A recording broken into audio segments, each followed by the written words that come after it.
In a world full of distractions, uncertainty, and noise, staying calm is not easy, but it is possible. What if your greatest strength isn't how loud you react, but how quietly you endure? This video dives deep into timeless Stoic teachings that help philosophers like Marcus Aurelius and Epictetus remain unshaken in the face of crisis. You'll discover how to handle stress with clarity, respond with strength, and regain control of what truly matters, your own mind. Through practical lessons on emotional mastery, self-discipline, and the art of focusing only on what you can control, you'll learn how to transform adversity into inner freedom. If you've ever felt overwhelmed by modern life or trapped in your own emotions, this video is for you. So stay with us. In the next few minutes, you may find not just a way to survive, but a way to live with purpose, resilience, and calm. Staying calm in times of stress. When everything around you starts to fall apart, the real battle begins.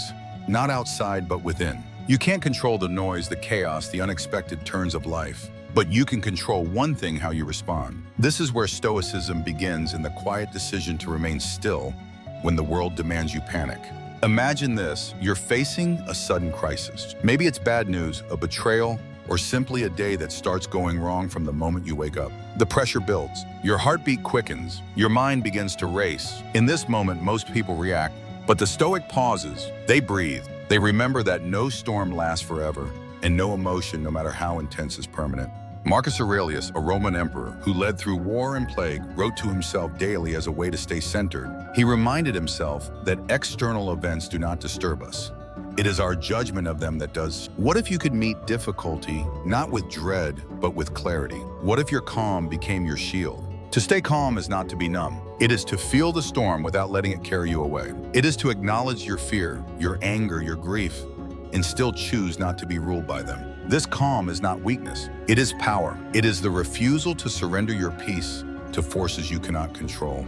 In moments of stress, most people seek to escape. But the Stoic steps in. He does not deny the pressure. He faces it, owns it, transforms it. Because every challenge is a forge and your mind is the metal. With each test, you either bend or become stronger. So next time life tightens its grip, do not run. Do not collapse. Do not lash out. Pause. Breathe. Choose your response. That single moment between stimulus and action is where self-mastery begins. And self-mastery is the path to inner freedom. Calmness is not the absence of pressure. It is your ability to act from principle even when pressure surrounds you. It is the steady hand in the chaos, the quiet mind in the noise. It is what makes you unshakable. Focus on what you can control. There is a simple yet powerful truth at the heart of Stoic philosophy. Some things are up to us and some things are not. Most people suffer because they try to control the uncontrollable. They want to change the past. They want to fix how others think. They want every plan to go exactly their way. But life does not work like that. Imagine standing in front of a storm, shouting at the wind to stop. It is useless. The Stoic does not waste energy trying to change what cannot be changed. Instead, they shift their attention inward. They ask themselves, what part of this moment is within my power? What can I influence right now? Epictetus taught that our thoughts, our actions, and our will are truly ours. Everything else is not. Your body may fail. Others may criticize or betray you. Plans may fall apart. But your response, that is your domain. That is your strength. No one can force you to think a certain thought or feel a certain way unless you give them permission. The world is full of noise and chaos, but the Stoic filters it through a single question. Is this within my control? If the answer is no, then let it go. Let the weather change. Let the market rise or fall. Let others act unjustly. What matters is how you choose to live. That is where your freedom lies. When you stop chasing what is beyond your reach, you begin to find peace. You stop trying to rewrite what has already happened. You stop fearing things that may never come. You focus instead on what you can do here and now. And in doing so, you take back your power. This shift in focus is not giving up. It is choosing what deserves your attention. It is understanding that control is not about domination, but about alignment. Aligning your energy with reality, not fantasy. So the next time something goes wrong, pause and ask yourself, what part of this is truly mine to handle? Then handle it with courage, with clarity, and without attachment to the outcome. The rest is not your burden to carry. Freedom begins the moment you stop trying to control the world and start mastering yourself. Practice negative visualization. Most people spend their lives trying to avoid unpleasant thoughts. They push away fears. They pretend bad things won't happen. But Stoicism teaches the opposite. It invites us to look directly at our fears and imagine the worst-case scenarios. not to scare ourselves, but to prepare ourselves. This practice is called negative visualization. It is not about pessimism. It is about clarity. When you visualize loss, failure, or discomfort, you strip them of their surprise. You begin to see that even if things go wrong, you can endure it. You can survive what you thought would break you. Imagine losing your job. Imagine being betrayed by someone you trust. Imagine facing illness or isolation. Sit with these images for a moment. Let them become real in your mind. Then ask yourself, if this happened, what would I do? How would I respond? The answer may not be comfortable, but it brings strength. It prepares you not just to react, but to lead yourself through hardship. Seneca, the Stoic philosopher, used to remind himself of poverty and pain even when he was wealthy and comfortable. Why? Because if you rehearse difficulty in your mind, you become harder to shake in real life. You are not shocked when plans fall apart. You are not destroyed when the people disappoint you. You have already faced these things in thought. This is not about inviting suffering. It is about building resilience. When you imagine the loss of what you love, you learn to appreciate it more deeply. When you accept that you might fail, you stop being paralyzed by perfectionism. You move forward not in fear but with grounded confidence. Negative visualization gives you an edge in a world full of uncertainty. It trains your mind to respond, not to panic. It helps you walk into difficult situations with your eyes open and your heart steady. You begin to see challenge not as a threat, but as something expected and endurable. So each day, take a moment to ask yourself, what could go wrong today? What am I afraid of? Then imagine it clearly. Feel the discomfort and remind yourself that you are capable of withstanding it. That knowledge will make you calmer. And in calm, there is power. Embrace the present moment. The present moment is the only time that truly belongs to us. The past has already happened and cannot be changed. The future is uncertain and may never arrive as we expect. Yet we spend most of our lives either regretting what we did or worrying about what might come. This is how we lose ourselves. This is how we give up our peace without even knowing it. To live like a Stoic is to reclaim the present. It is to bring your attention fully to what is in front of you right now. The breath you are taking, the words you are speaking, the task you are doing. When you live this way, you stop being a prisoner of time. You stop allowing moments to slip away unnoticed. Many people think multitasking is a strength, but in truth, it divides your mind and weakens your focus. Stoicism calls for presence. It asks you to do one thing with your whole being. If you are listening, then truly listen. If you are walking, then feel each step. If you are in pain, then feel it without running. That is how you remain grounded. When anxiety strikes, it usually drags you into the future. What will happen next? What if this goes wrong? These questions pull your thoughts away from the only place where action is possible here. Now, the antidote to anxiety is presence. When you bring your mind back to now, fear loses its grip. Marcus Aurelius reminded himself to be like the rock that the waves crash upon. Not because the rock controls the sea, but because it remains still, steady, unmoved.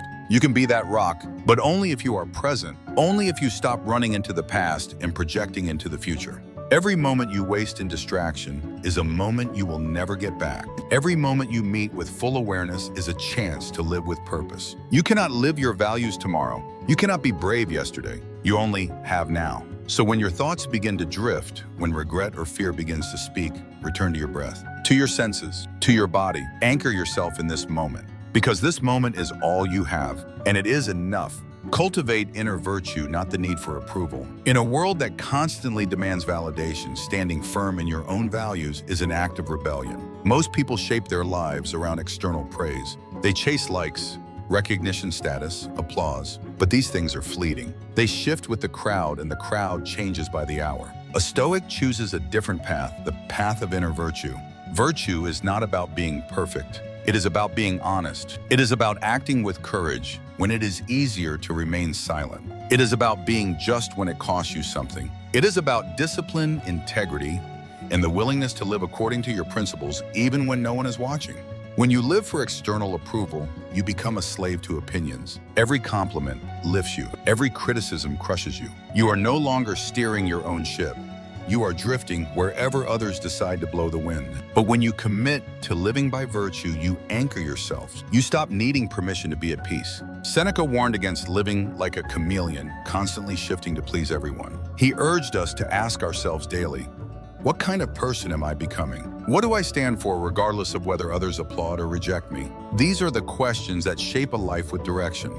There will always be people who misunderstand you, dislike you, or judge you unfairly. Let them, their opinions are not within your control. But your actions are, your values are, and those are what define your character, not the noise outside of you.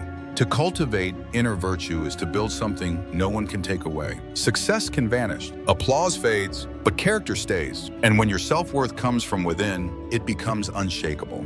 So stop asking whether others approve. Start asking whether you approve of yourself. Did you act with courage? With honesty? With compassion? If so, you are already living well. You are already free. To the Stoic, peace does not come from being praised. It comes from knowing that your actions align with your values, that even in a world full of judgment, you chose to live with purpose. Accept what is beyond your control. No matter how carefully you plan, how strong you become, or how much effort you invest, there will always be things in life that remain outside your control. The weather, the actions of others, accidents, illness, unfair decisions. These things happen without your permission. And yet most of our frustration comes from resisting them. The Stoics taught that peace begins with acceptance, not passive surrender, but wise recognition. To accept what you cannot control is not weakness. It is strength. It is the discipline to stop fighting what is already real and to redirect your energies toward what you can actually influence. Imagine being stuck in traffic on the way to something important. You can honk, you can curse, you can tense up and replay all the ways this delay is ruining your plans. Or you can breathe, accept that the road will clear when it clears, and ask yourself what you can do with the moment in front of you. This principle applies to much bigger things as well. You cannot stop someone from betraying you. You cannot stop a storm from coming. You cannot undo a diagnosis, but you can decide how to carry yourself through it. You can choose grace, presence, patience, courage. Epictetus said that we suffer not because of events, but because of our judgment about them. Pain is real, but suffering is often optional. It comes when we insist that life should be different, when we cling to expectations that reality does not meet. Letting go is not giving up. It is refusing to be held hostage by what you cannot change. It is giving yourself permission to move forward even when the past still hurts. It is choosing sanity over struggle. This does not mean becoming passive. It means becoming focused. When you stop wasting effort on the uncontrollable, you gain clarity. You can act where it matters. You can bring your full strength to the parts of life that are actually yours. So next time life gives you something you didn't ask for, pause before you react. Ask yourself, is this within my control? If the answer is no, then release it. Accept it, and turn your attention back to what is yours to shape. True calm does not come from having control over everything. It comes from being at peace with the things you do not. Choose peace over chaos. Every day, life offers you a choice. You can react with anger, fear, and frustration, or you can respond with calm, clarity, and strength. This choice is not made once, but over and over, moment by moment. And it defines the kind of person you become. Chaos may be all around you, but peace can still live within you. The Stoics knew this. They trained for it, and so can you. You may not control what happens, but you always control how you meet it. Whether someone insults you or a plan falls apart, your mind remains yours. It is your most powerful territory, and how you use it determines whether you suffer or stand tall. To choose peace does not mean you ignore problems. It means you face them with steadiness. You do not let your emotions run wild. You do not hand over your state of mind to the behavior of others. Instead, you become like the captain of a ship in a storm. Eyes steady, hands firm, anchored in reason. Peace is not the absence of struggle. It is the presence of purpose. When you know what you value, when you understand what truly matters, you stop being shaken by every wave. You stop chasing the impossible desire to control everything, and instead commit to living well regardless of what happens. Imagine being in a heated argument. You feel the urge to win, to shout, to prove a point, but then you pause. You remember, my peace is more valuable than this momentary battle. So you choose silence. You choose to walk away or to speak with compassion instead of rage. That is not weakness. That is mastery. The world will test your patience. People will disappoint you. Plans will fail, but in each moment you hold the power to decide who you will be. You can be the person who breaks under pressure, or the person who transforms pressure into strength. Choosing peace is not about avoiding life. It is about facing it without letting it control you. It is about protecting your energy, your mind, and your values from being hijacked by impulse. It is remembering that the strongest voice is often the quietest one. So today and every day, when life asks you how you will respond, answer with calm. Not because everything is easy, but because you are grounded in what matters. Live with purpose, not just to survive, but to move towards something greater. Life is more than getting through the day, more than checking off tasks or following routines. Without purpose, even success feels hollow. Without direction, even freedom becomes confusion. The Stoics believe that a meaningful life is one guided by purpose, rooted in virtue and shaped by intention. To live well is to live deliberately. Ask yourself, why do I wake up each morning? What am I truly working toward? If the answer is unclear, it's easy to fall into distraction to chase things that feel urgent, but not important. You begin to live reactively instead of intentionally responding to the world instead of shaping your own. Purpose is not always grand. It doesn't have to be dramatic or world-changing. Sometimes purpose is choosing to live with integrity in small moments, choosing to be kind when no one notices, choosing to grow even when no one applauds. But these small choices shape the person you become. Seneca wrote that life is long enough if you know how to use it. The tragedy is not that life is short, but that we waste so much of it on things that do not matter. Living with purpose means aligning your actions with your values. It means saying no to what distracts you and yes to what defines you. When you live with purpose, you become more resilient. Challenges do not break you, they clarify you. You know what you're willing to endure and what you're not willing to compromise. You stop living by accident and start living by choice. Without purpose, every day feels like a blur. But with purpose, even the hard days have meaning. You understand that what you do matters, that your life is part of something bigger than just comfort or convenience. So take time to define what matters to you. Ask yourself, what kind of person do I want to be, not just today, but in the long run? What do I want to give to build, to leave behind? When you answer those questions, you'll have more than motivation. You'll have a mission. You are not here just to survive. You are here to grow, to serve, to become. So live like it, imprisoned yet free. The highest form of Stoicism. What does it mean to be truly free? The Stoics taught that freedom has nothing to do with your surroundings. You can be locked in a cell and still be freer than someone living in luxury. Because real freedom is not the absence of restriction. It is the mastery of your inner world. Epictetus was born a slave. He had no control over his status, his possessions, or even his physical well-being. But he realized that no one could control his thoughts, his choices, or his values unless he allowed them to. That realization made him unbreakable. It made him free. The highest form of Stoicism is not found in comfort, but in adversity. When your world is shaken, when everything outside is uncertain, your ability to stay grounded, to remain calm, to think clearly, that is true power. That is inner liberty. You may lose your job. You may be misunderstood. You may face illness, isolation, failure. But if you remain loyal to your values, if you continue to act with courage, patience, and reason, you are living in freedom, even under pressure. Freedom is not needing everything to go your way. It is the ability to stay steady when they don't. It is waking up each day knowing that your peace is not for sale, that no one else owns your mind. The world may try to define you, silence you, or limit you. Let it try. The Stoic knows that true power cannot be taken from within, that even in chains you are free if your spirit is your own. So ask yourself each day, what part of me is truly mine? What part of me remains untouched no matter what the world does? Guard that space, train that space, because it holds your strength, your freedom, your peace.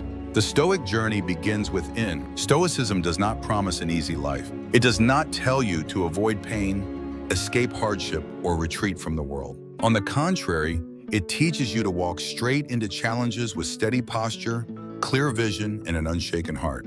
You cannot control every event, but you can always control while you live with purpose, with values, with resilience in adversity, calm in chaos, and inner freedom, even when the world binds you. That is the power of Stoicism, and it has always been within you. Start small. One wise decision, one action rooted in principle, one choice to remain calm instead of angry. Each step becomes a part of who you are becoming. It is not the world that changes, but you who grow stronger in facing it. And that truly is freedom.